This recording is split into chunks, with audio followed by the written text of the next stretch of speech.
The first $100,000 is a bitch, but you gotta do it. I don't care what you have to do. If it means walking everywhere and not eating anything that wasn't purchased with a coupon, find a way to get your hands on $100,000. After that, you can ease off the gas a little bit. So it's my goal here to help show you how to make that happen, because in my experience, this is absolutely the case. That first $100,000 is the hardest to get, and once you've got it, well, everything else from there becomes significantly, almost exponentially easier. In fact, more often than not, your first $100,000 can act as the catalyst, as almost the tipping point, and one of the biggest reasons that the rich seem to just keep getting richer. It's not just because their cash seems to compound on itself, but rather because of the skills and the processes and the systems in place to make that first 100,000, well, they can then be scaled up to make your first million or your first multi-millions. So in order to best explain this, let's take a look at this graph here, which essentially maps out different jobs, different careers, different professions, different work and business opportunities that you have, and you really need to be both accurate and authentic and honest with yourself, really figuring out where you are right now on this spectrum,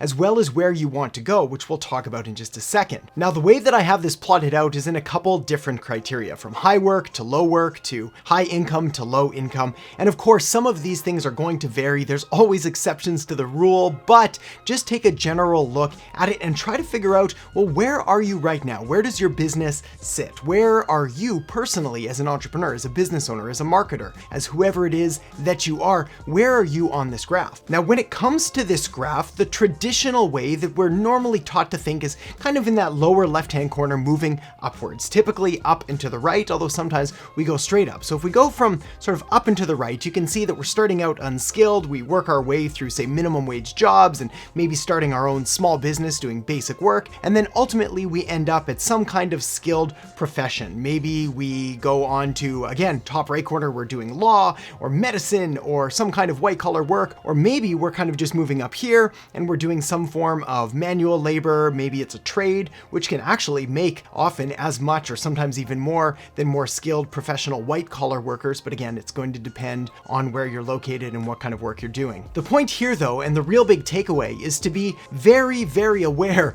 of where you are right now and where you want to go. Because a lot of people, they look at that sort of lower right-hand quadrant. We're looking in the high income, low work area, the area that I have starred with that yellow star there. And they want to imagine that there's some kind of mythical shortcut. There's some way to just automatically go from unskilled straight over to specialist or straight over to this, whatever this area is. And there's a number of different opportunities there, including a number of online opportunities and offline opportunities and whatever it is. But regardless, they're going to take some kind of work and some kind of investment to get there, which leads me to my next point. So safely assuming that you do want to move into a quadrant that's either high income, high work, or high income, low work, or whatever it is on the right-hand side, well, it is going to require some kind of work, some kind of effort, and some kind of investment to get there. That said, not all things are created equal. You simply don't need to go out there and go into a ton of debt and buy a whole bunch of machinery or office space or anything like that. And in fact, there are 4 different kinds of investment that are going to enable you to grow your business, to hit that mark way more effectively than others. I'll cover those in just a second, but the very first thing that I really want to make sure that I drive home is that if you do want to hit these milestones in your business, you do want to accomplish something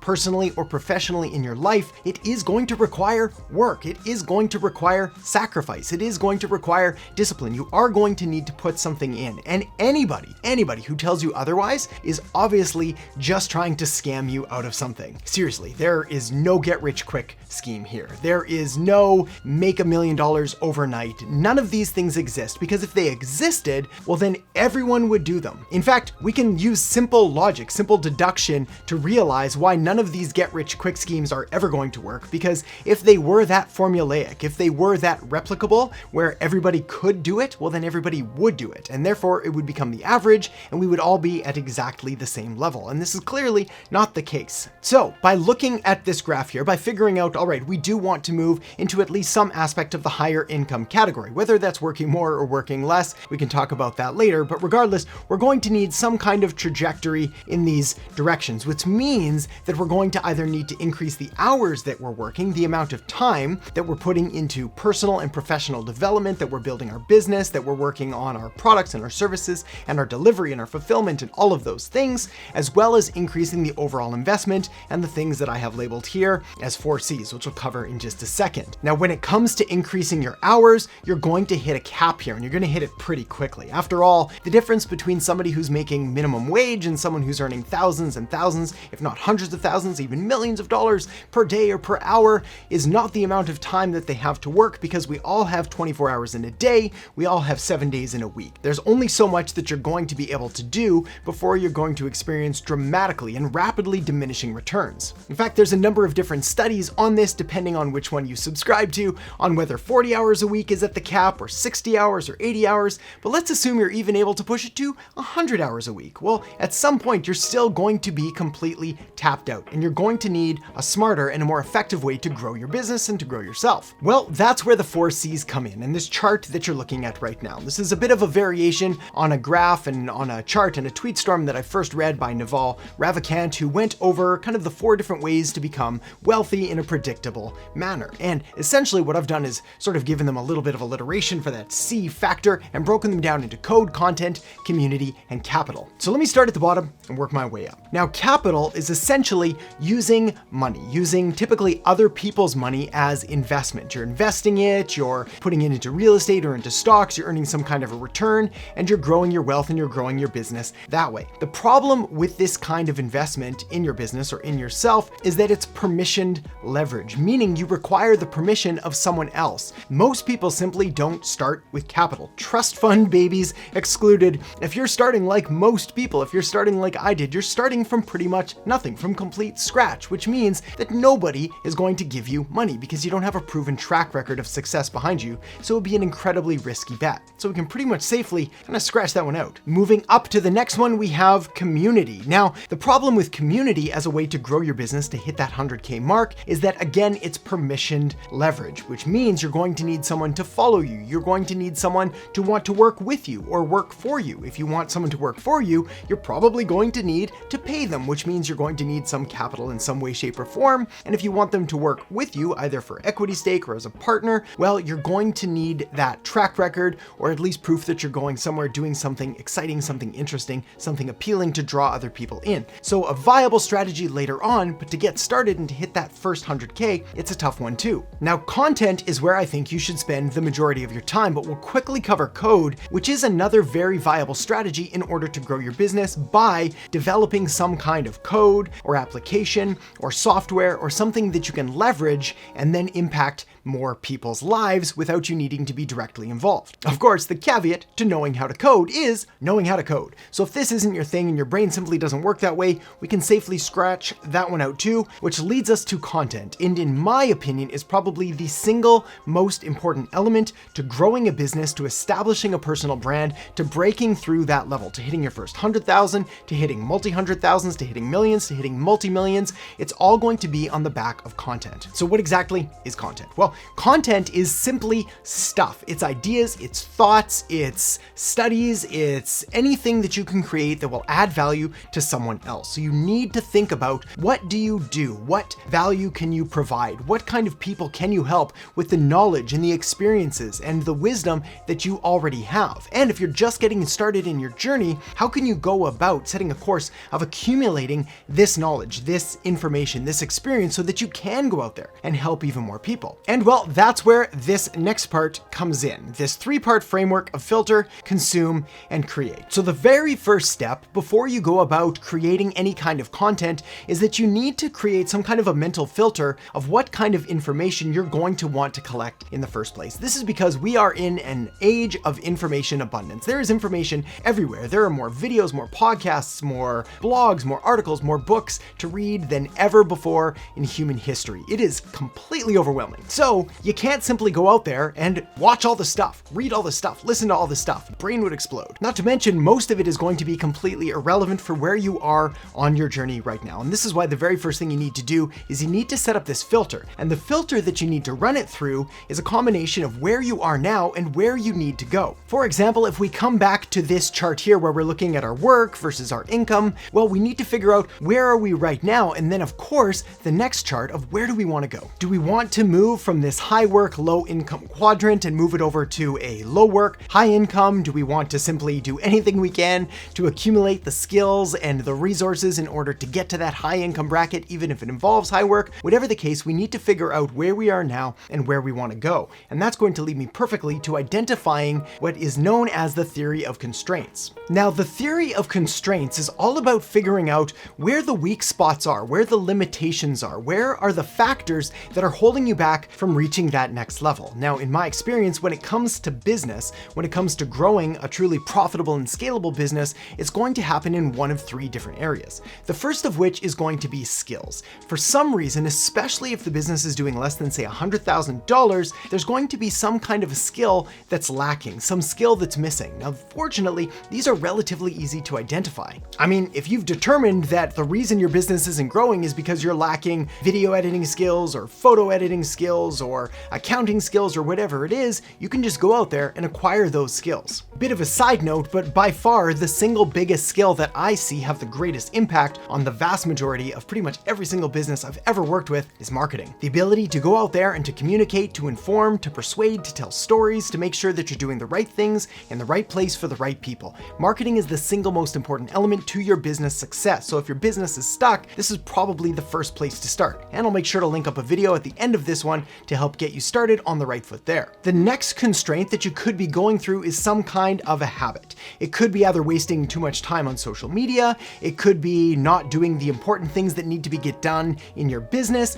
it could be sort of focusing on the unimportant, minor, and trivial details rather than really focusing in on the things that are going to have the biggest impact on your business, perhaps making sales calls, creating marketing content, whatever it is. For some reason, there's a habit that's just out of place that we need to tweak and modify. The third constraint that I commonly see is around beliefs. This could be something like a misbelief about money, saying that, well, the rich are greedy, or $100,000 is unobtainable, or $1 million is unobtainable, or $1 billion is unobtainable, or whatever it is. If it's out of alignment with your goals, you're going to naturally and subconsciously sabotage yourself and prevent you from getting where you need to go. Now, admittedly, I am not a hyper spiritual woo-woo kind of secret of attraction, I didn't even say that right, power of attraction kind of person, but I do believe that your thoughts, well, they do guide your actions, and your beliefs about who you are and what you're capable of, they very much become a reality, and they kind of lead to self-confirming behaviors. The point is, if you already have all of the skills that you need in order to take your business to the next level, including strategic planning and marketing,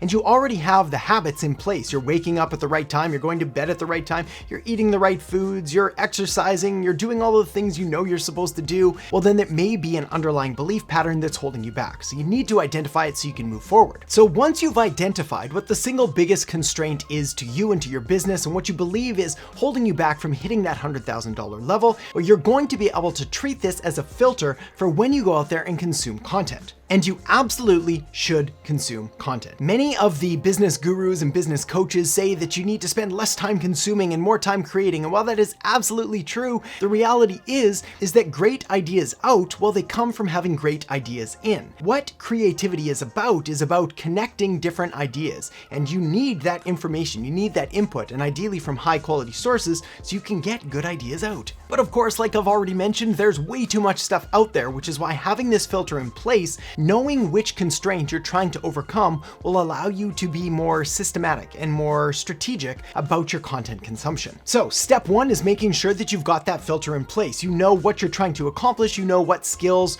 are getting in the way or what habits you need to identify or what beliefs are holding you back. Then you can go out there and you can seek accurate and relevant and valuable sources of content that can help you achieve your goals. And then you want to take all of the information that you've got and you want to make stuff. This is the creation phase. You see, something magical happens when you start creating content for your business, for your personal and professional development. The first of which is that you really become an expert at something when you start teaching it to others. This is because you're going to be forced to not only consume a whole bunch of different stuff and get all kinds of different ideas and viewpoints and case studies and examples and things like that, but you're also going to have to internalize it, sort of mix it around with your own thoughts and experiences and worldview, and then be forced to communicate it in a way that will actually make sense to other people. There's a famous quote attributed to Einstein, though arguably pretty much most quotes are attributed to Einstein, that says, if you don't understand it well enough to explain it to a 6-year-old or a 6th grader or whatever it is, you don't understand it well enough. And the reality is, this is true. You have to be able to take complicated concepts. You have to be able to take ideas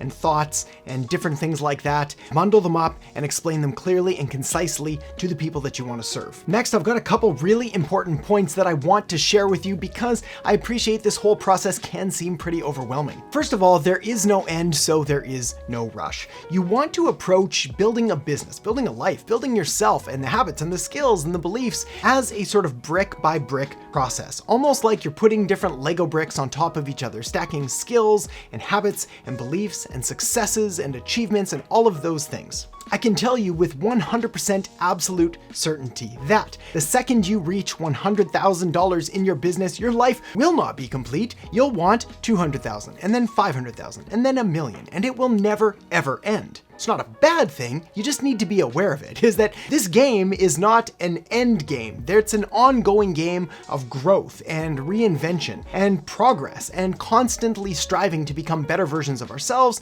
and create better businesses for the people that we seek to serve. I learned this early on in my career when I reached sort of the top of the world of aviation, back when I used to be a pilot, and I ended up flying business jets all over the world for the world's rich and famous, and I thought I had made it, and that's what it looked like on the outside, but on the inside, I was kind of lost. I was a combination of both incredibly fortunate to reach this pinnacle of success at such a young age, but also incredibly unfortunate because at that point I didn't know where else to go. Now, fortunately, again, that led me to actually leaving that career completely and moving into business and marketing, which is something I find significantly more enjoyable. However, it was a harsh realization at the time that more success and more money wasn't the end goal, and that it was the growth and the striving and the achievement and putting those pieces together brick by brick that really provided fulfillment. Next, you want to avoid all feelings and thoughts of entitlement, ego, and expectation. These are the killers of dreams and the killers of business. The reality is that especially in the world of business, especially if you're an entrepreneur or a freelancer and doing this on your own,